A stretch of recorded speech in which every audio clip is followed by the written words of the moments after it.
అమరావతికి సంబంధించి వాస్తవంగా కావాల్సింది అక్కడ రైతులు కూడా కోరుతున్నదేంటి? చట్టబద్ధత కల్పించడం.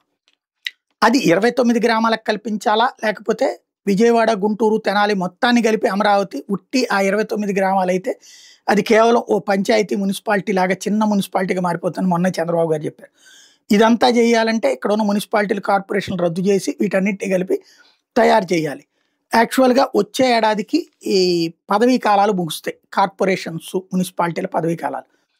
అప్పుడు బిల్లు పెట్టేసేసి ఈ మొత్తాన్ని ఒక నగరం కిందన ప్రకటించి లైక్ హైదరాబాద్ తరహాలో అమరావతి అన్న నగరం కిందన ప్రకటించి అప్పుడు బిల్లు తీసుకురావాలి కేంద్రంలో అన్నది ఒక పక్కన కొంతమంది అధికారులు సూచిస్తుంటే, లేదు ముందు బిల్లు తీసుకొచ్చి ఏడాదిలోపు ఆచరణలో ఇవంతా కలిపేసేసి ఈ ఎలక్షన్స్ పూర్తయిపోయే టైంకి ఇది ఇప్పుడున్న పదవీ కాలాలు పూర్తిగా కానీ ఈ మొత్తాన్ని కలిపి ఒక నగరంగా ప్రకటించేటటువంటి ప్రక్రియ అప్పుడు ఇంకో సబ్ పెడదాం, ఇప్పుడు పార్లమెంట్లో తీర్మానం పెడదాం అన్నటువంటిది మరొక చర్చ నడుస్తుంది. ఏం చేయాలన్నది బాబు గారు డిసైడ్ చేయాలి.